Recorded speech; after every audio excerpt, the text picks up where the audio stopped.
Hi everyone! Good morning! Hindi tayo magluluto ngayon ng ulam, kundi magluluto tayo ngayon ng agahan. My own version lang po to.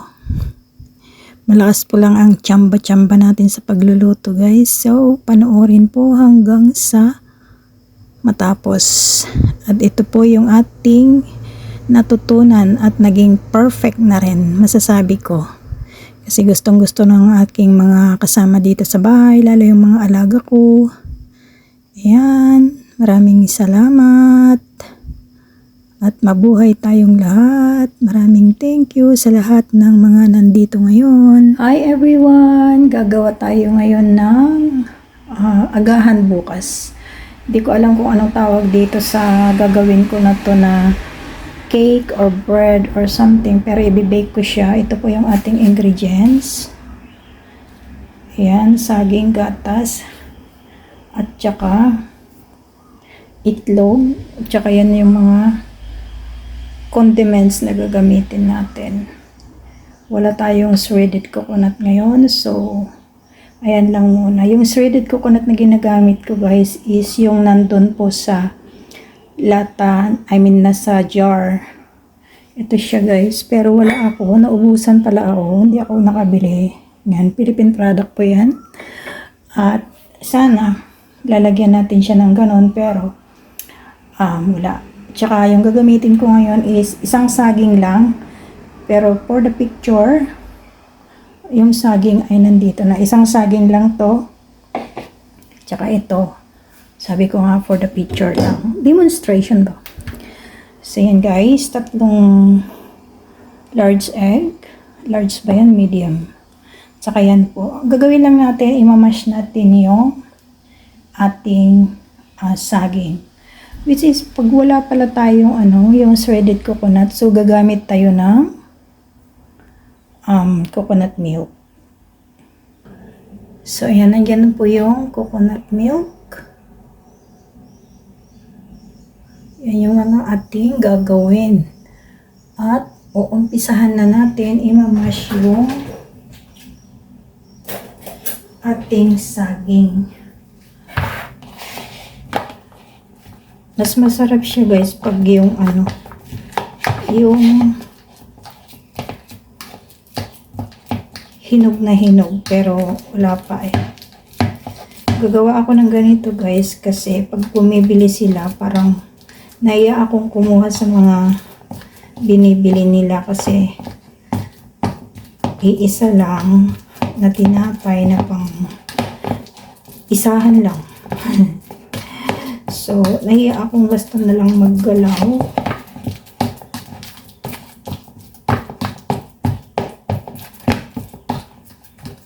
So, yan guys. Push muna natin. So, yan na siya guys. So, ilagay na natin yung mga other ingredients. Itlog.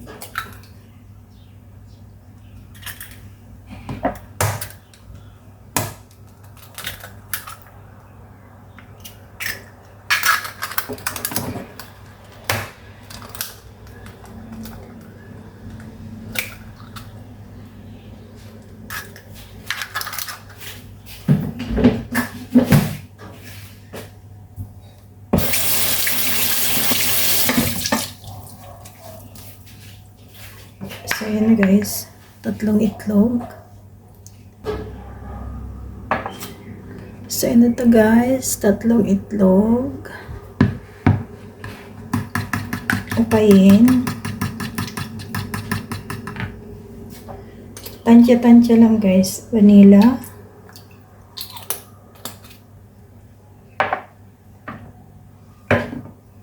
Nutmeg.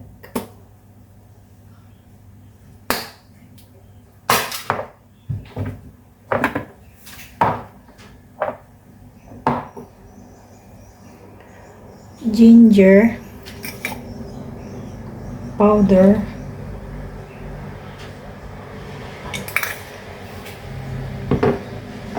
cinnamon powder,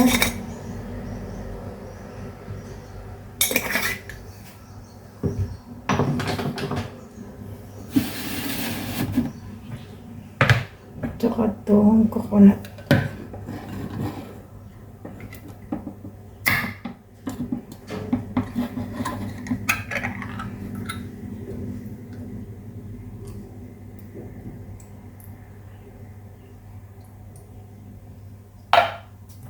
Lagyan natin ng condensed milk.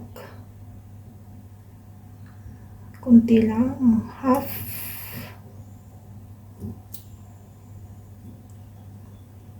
Tama na yan.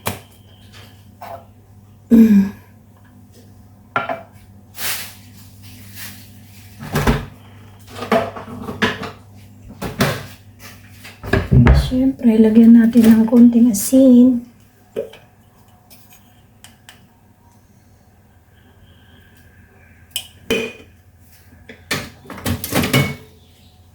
Halo-haloin.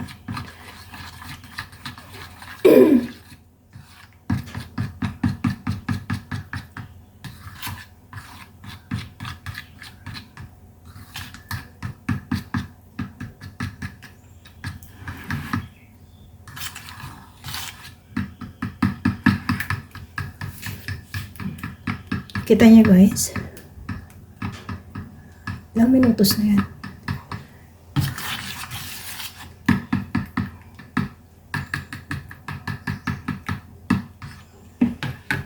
Hindi ko na ginagamitan ng whisk guys. So itong ating oat 1 2 3 4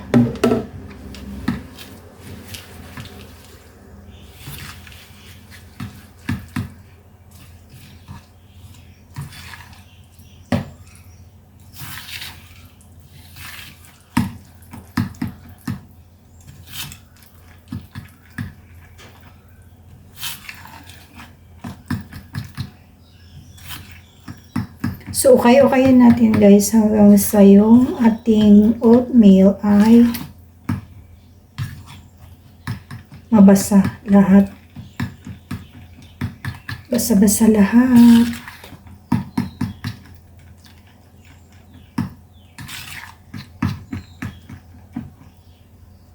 Yun. Sakto.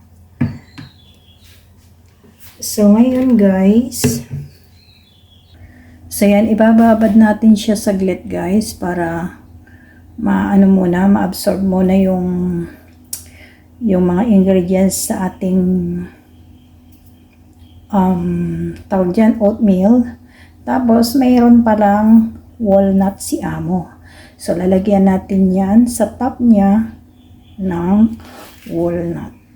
Yan, walnut. Dudurugin natin yan. Durugin natin. Ayan guys, nadurog na natin siya. Hindi naman yung durog na durog. Yung sakto lang. Para may beauty naman ng kanyang itsura mamaya pag naluto na. So yan guys, pwede na nating ilagay dito sa baking pan ang ating mixture. So yan na guys. So preheat na rin natin yung ating oven. Ayan. So, linuluto ko siya ng 200.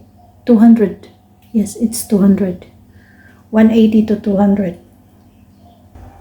So, ganito natin siya guys. On the top. Magpo-float na rin yan mamaya pag naluto. Ganon. Kita nyo? So, ayan siya guys. So, ipapakita ko na lang sa inyo mamaya pagluto na siya. Salamat! Panoorin hanggang sa huli ang ating video. Mega love shout out to all na nandyan na nanonood ngayon. Salamat po! So, ayun na nga guys. In 30 minutes, naluto na po ang ating ginawa. Ano ba tawag dito? Hindi ko alam. Hindi ko alam ang tawag dito guys. Ayan na siya. So, yan na yung kulay niya.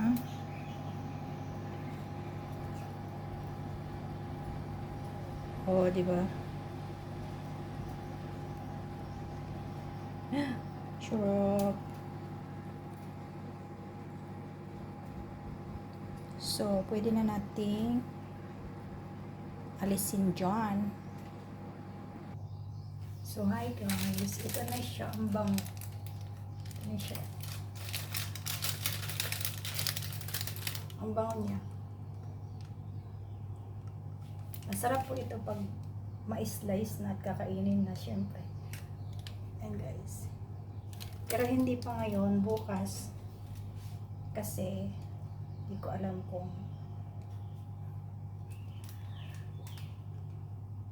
bibili sila ng ano, breakfast nila o hindi. Kaya gumawa na lang ako ng sarili kong ipapakain sa kanila. And guys, click, click. Okay na siya. Ayun na siya.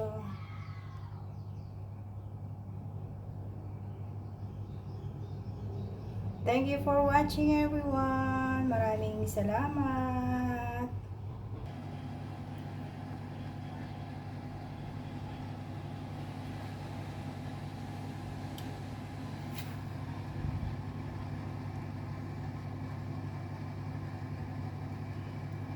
Yun.